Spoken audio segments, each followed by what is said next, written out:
Hey bookers, welcome back to my channel IBHUKU.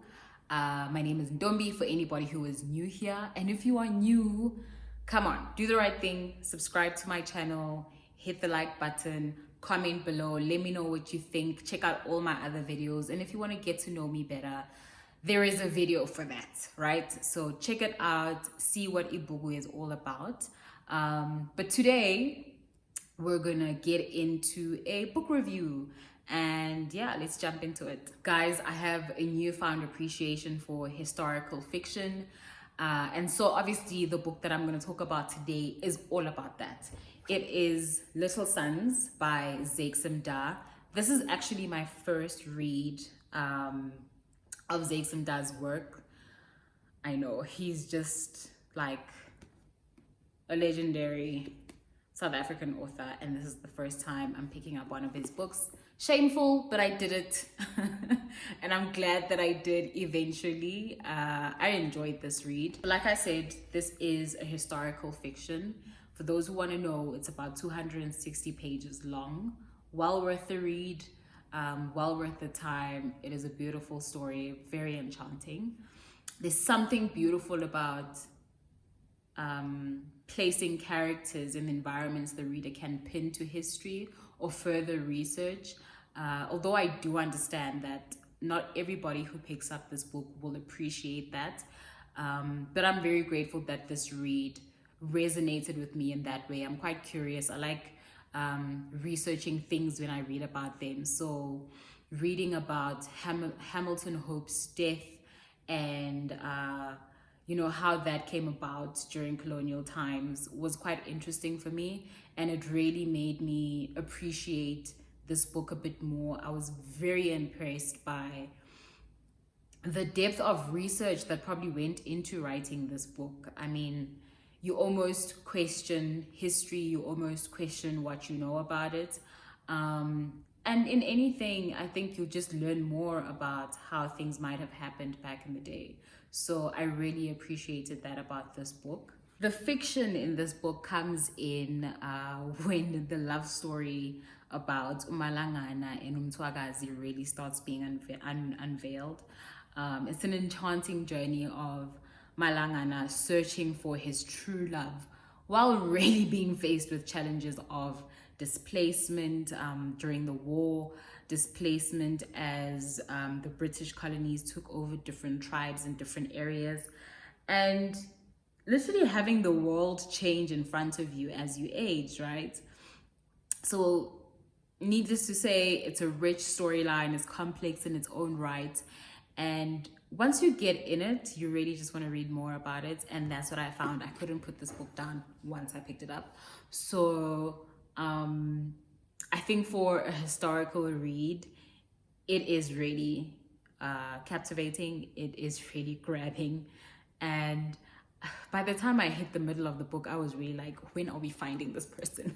Come on, like, this love story is so cool. So over and above just chatting about this book and what I thought, I wanted to share 4 lessons that stood out for me having read this book. Purely because I didn't want to dive too much into what the book is about. It is heavily based on history, like I said, heavily based on like, it's such a journey. Like, there's so many different parts to Malangana's journey, so many different parts to him searching for uMthwakazi, so many different parts to him and the brotherhood that he had with his fellow soldiers, his fellow brothers during the war, and all of the people that he encountered during the journey. I think it is beautifully told, It's a well-woven storyline that requires such a profound understanding of history as a base. And, you know, the imagination around that, you know, building that love story amongst the facts, amongst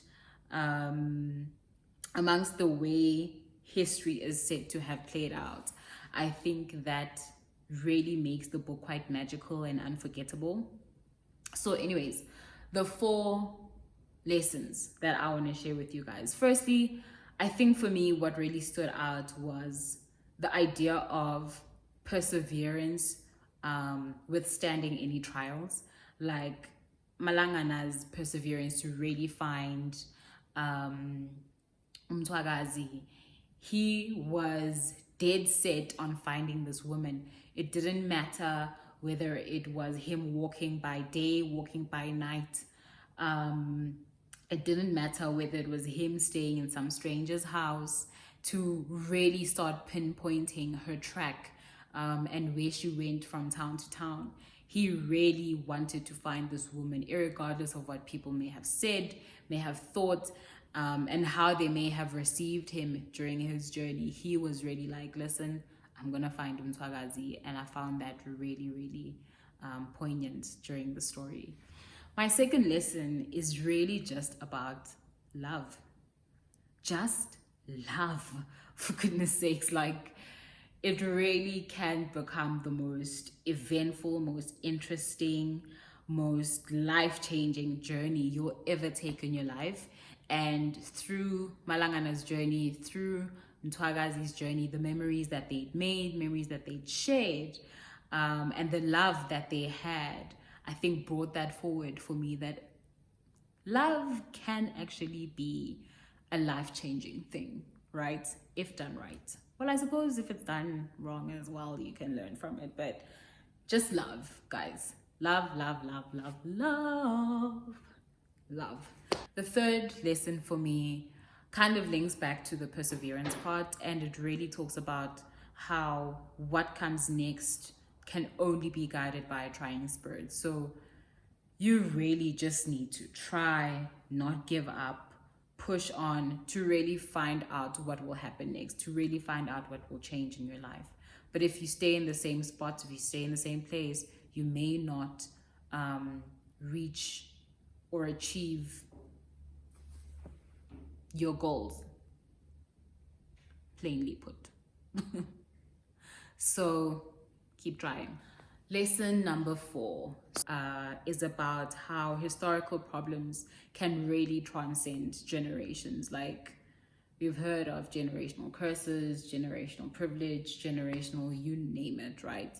But I think this novel, because it was set in colonial times and the British taking over different parts of South Africa and all of that, I think it really talks about positions of power, talks about the importance of like traditional leaders and all of that. So I really think it highlights how historical problems can transcend generations. It helped me interrogate what I think I know about our country, what I think I know about colonial times, even if it was, basic research about what actually happened, or a refresh, because some of the stuff we learn in schools, but we don't really go in depth to, especially the African traditional leaders,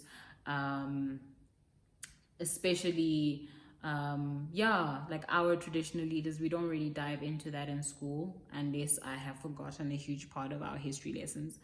But yeah, it was quite good to just research a bit more about colonial times and all of that kind of stuff. So needless to say, this will not be my last Eximda book. I'm really hoping to check out the Zulus of New York. Yeah, guys. But Little Sons was eye-opening. Little Sons was very interesting. So this was quite refreshing to read. And yeah, pick it up, check it out, guys. I think all in all, I would give this book a 4 out of 5. Yes, I would give it a 4 out of 5. That's how much I really did enjoy it. And yeah, I think that's really it from me. I know I didn't really go too deep into this one, but check it out. Let me know what you think. And if you've read it, I mean, I'm quite late to the party on this one. So if you've read it, let me know what you thought. Yeah, let me know what you thought about the book itself. Let me know what feelings and lessons you pulled out from it, and we can chat about it a bit more. Other than that, guys, that is it from me. That is it from me. That felt pretty quick, but yeah, don't forget to subscribe to the channel. Don't forget to hit that notifications bell, and do not forget to follow me on Instagram and Twitter as well, at Ntombi Malaza on Instagram, at _Ntombi Malaza on Twitter. And yeah, don't be shy, guys. This is social media, okay? Let us talk. One more thing before you go. If you follow me on my social media channels, you'd have noticed that I'm going to be kicking off an Instagram live chat called The Bookshelf. And I'll be chatting to a different guest every week. And I'll be kicking that off on the 23rd of August at 12:30 p.m. CAT. Very, very excited about this. So please tune in, check it out. Share your comments, share your questions with me. Super keen to engage with you guys on that and kick that off. So yeah, that's IBHUKU for today.